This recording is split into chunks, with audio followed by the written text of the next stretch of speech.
Hello student, इस video में देखेंगे निदानात्मक कक्षाओं हेतु मॉड्यूल। आपका नई बुक जो है ना कक्षा 10वीं का जो विज्ञान है, और इस वीडियो में हम लोग अध्याय नंबर 3 को कंप्लीट करने जा रहे हैं। कौन सा अध्याय? तो अध्याय 3। ठीक है, तो चलिए। तो स्टूडेंट यहाँ पर ध्यान दीजिए, अध्याय 3 का नाम दिया है धातुएं एवं अधातुएं। तो चलिए प्रश्न शुरू करते हैं। पूरा आपको कंप्लीट बताया जाएगा इस अध्याय का। ठीक है, प्रश्न 1, सही विकल्प चुनकर उत्तर लिखिए। प्रश्न है, निम्नलिखित में से कौन सा गुण प्राय धातुओं द्वारा प्रदर्शित नहीं किया जाता? धातु के देखिए 4 ऑप्शन है आपका, अ नंबर, ब, स, द। इसका सही होगा ना चमकहीनता। वायु में अधिक समय तक खुला छोड़े जाने पर चांदी की वस्तुएं काली पड़ जाती है। यह निम्नलिखित के बनने के कारण, यह कैसे होता है? यह जो है ना सिल्वर ऑक्साइड के कारण। निम्नलिखित में से कौन सी अधातु में चमक होती है? कौन सी अधातु में चमक? यह आपका होगा आयोडीन।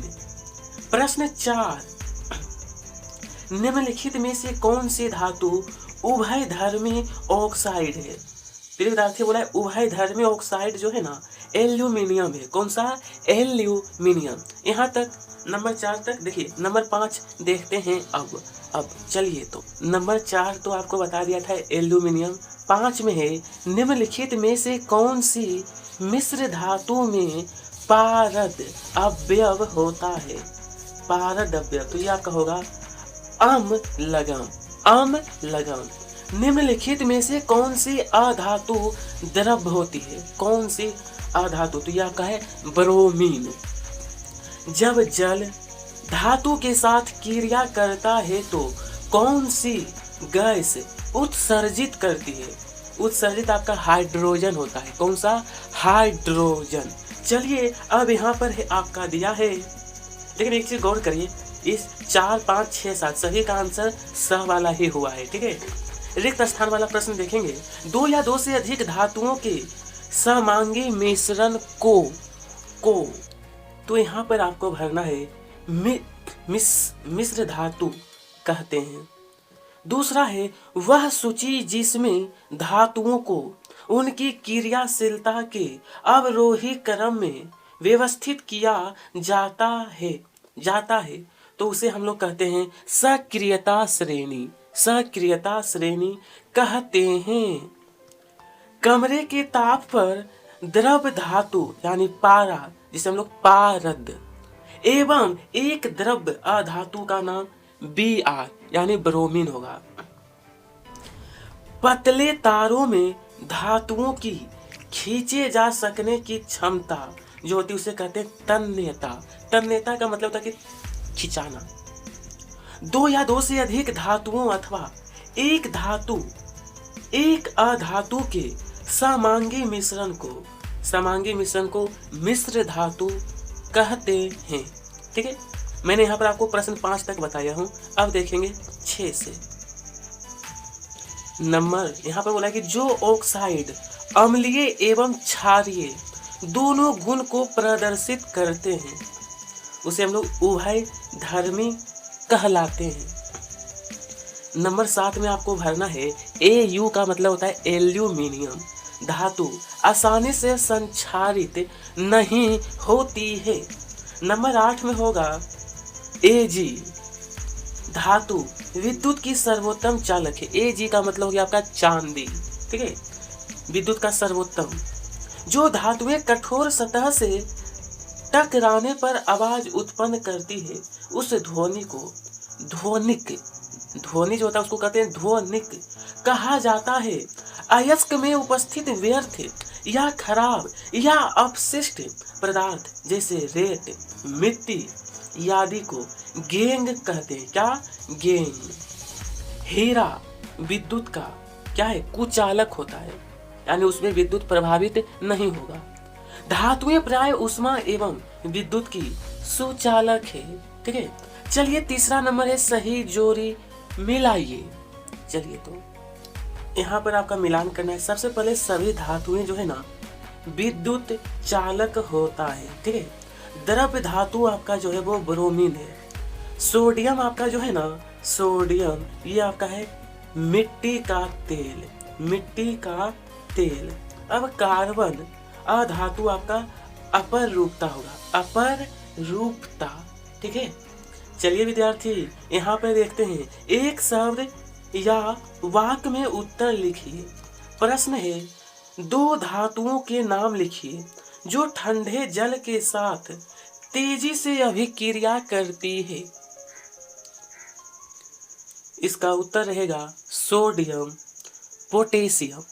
दूसरा, आयनिक यौगिकों का गलनांक एवं क्वथनांक उच्च क्यों होता है? उच्च, मजबूत अंतर आयनिक आकर्षण बल के कारण। अब देखिए, अमलगम, अमलगम का एक उदाहरण लिखिए। यहाँ पर आपको लिखना है पारा व चांदी का मिश्रण। ठीक है, तो चलिए नंबर 4 देखते हैं। अब नंबर 4, अम्लराज या एक्वा रेजिया किसे कहते हैं? 3HCl, ये वाला आपको रासायनिक समीकरण सूत्र लिखना है।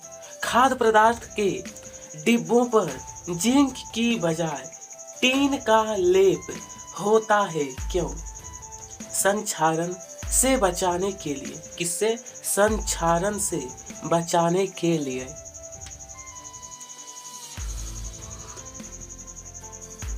चलिए यहाँ पर है, लोहे के फ्राइंग पैन को जंग से बचाने के लिए निम्न में से कौन सी विधि प्रयुक्त या उपयुक्त है?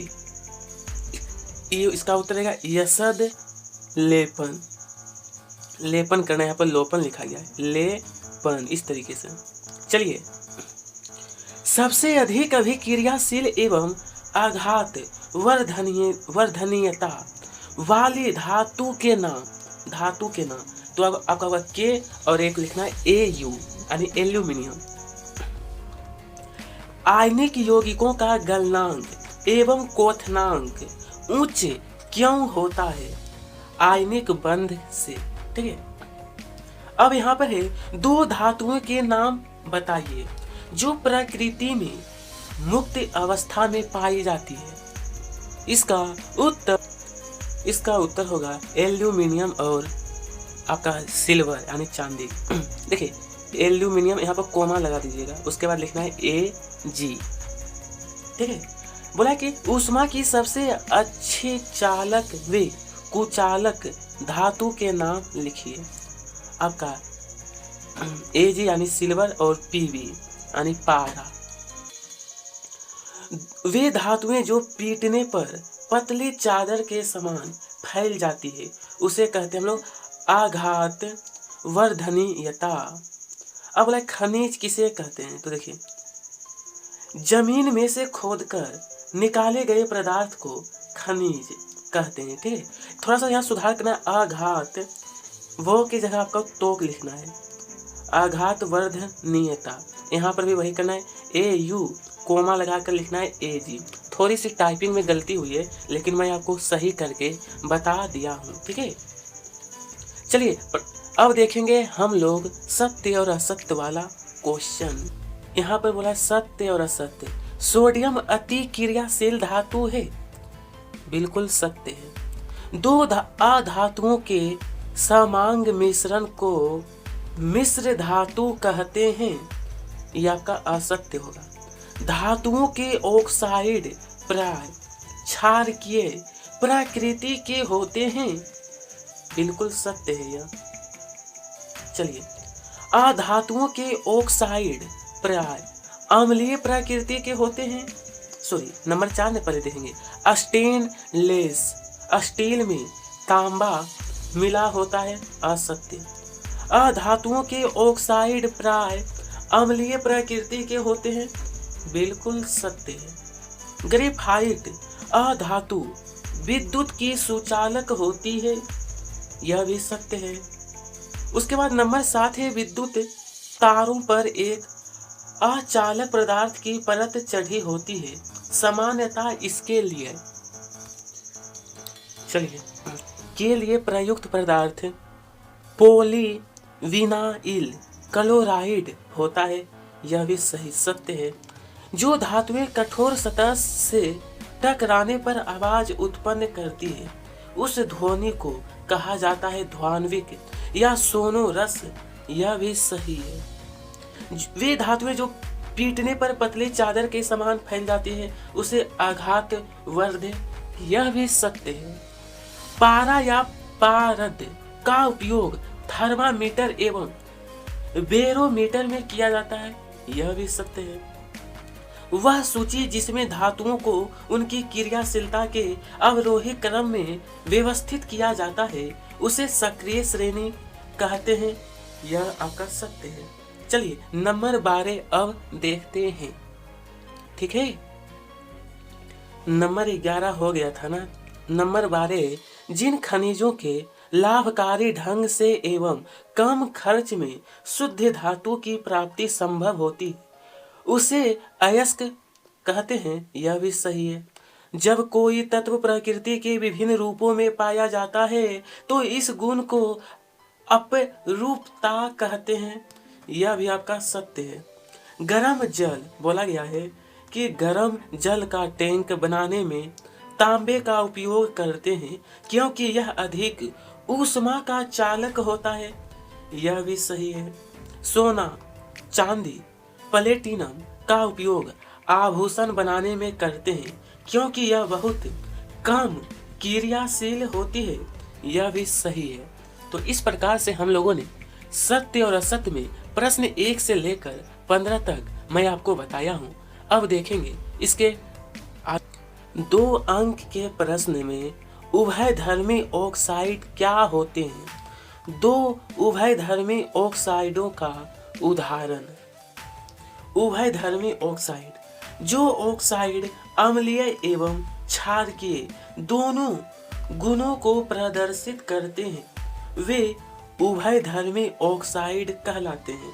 इसका उदाहरण देखिए, उदाहरण आपका रहेगा एल्यूमिनियम ऑक्साइड, जिंक ऑक्साइड।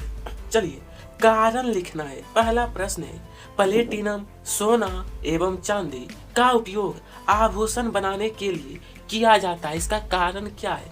दूसरा प्रश्न देख लेते हैं। सोडियम, पोटेशियम, लिथियम को तेल के अंदर संग्रहित किया जाता है। इसका उत्तर रहेगा, इसका उत्तर लिखना है प्लेटिनम, सोना एवं चांदी अत्यंत ही क्षीण क्रियाशील होती है तथा इनका संचारण नहीं होता, इसलिए इनका उपयोग आभूषण बनाने के लिए किया जाता है। और दूसरा नंबर रहेगा सोडियम। ये प्रश्न 1 का उत्तर आपका ये हो गया। दूसरा का उत्तर है सोडियम, पोटेशियम एवं लिथियम यति क्रियाशील धातुएं हैं और वायुमंडल की आर्द्रता यानी नमी से भी क्रिया कर सकती है, इसलिए इन्हें बचाने के लिए इनको तेल के अंदर संग्रहित किया जाता है ताकि ये नमी के संपर्क में ना आए। ठीक है, इस प्रकार से प्रश्न 2 का उत्तर हो गया।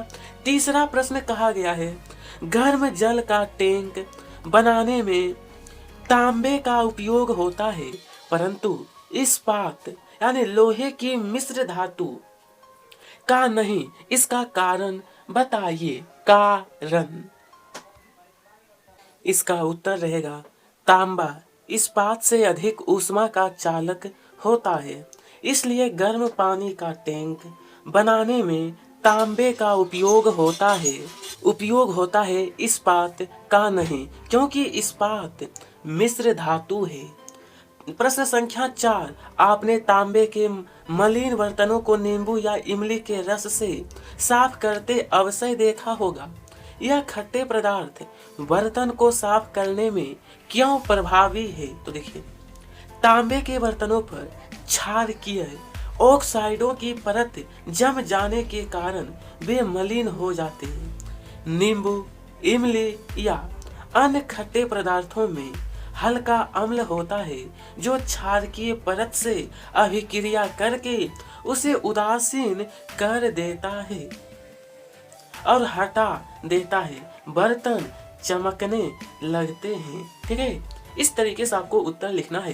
प्रिय विद्यार्थी, प्रश्न 5 है, ऑक्सीजन के साथ संयुक्त होकर धातुएं ऑक्साइड बनाती है, समीकरण दीजिए। पहला, भाप के साथ आयरन। दूसरा, जल के साथ कैल्शियम तथा पोटेशियम। तो देखिए यहाँ पे इस प्रकार से लिखना है, ऑक्सीजन के साथ धातुएं क्षारीय ऑक्साइड बनाती है। उसके बाद आपको समीकरण कहा गया था लिखने के लिए, तो इस प्रकार से ये आपका पहला समीकरण हो जाएगा। उसके बाद ये आपका दूसरा समीकरण, पहला समीकरण ये दूसरा समीकरण रहेगा। तो इस प्रकार से कंप्लीट करना है। ठीक है स्टूडेंट, यहाँ पर आपको एक और समीकरण ये वाला भी लिख लीजिएगा। ठीक है, 3 समीकरण है। चलिए, तो अब यहाँ पर हमसे बोला है ध्वनिक यानी कि सोनो रस किन्हें कहते हैं, उदाहरण दीजिए।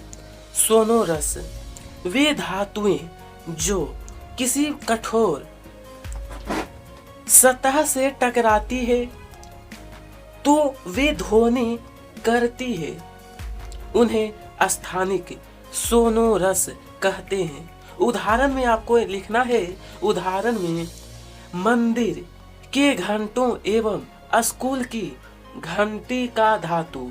ठीक है, चलिए अब 3 अंक के प्रश्न का पहला है, अपर रूप क्या है?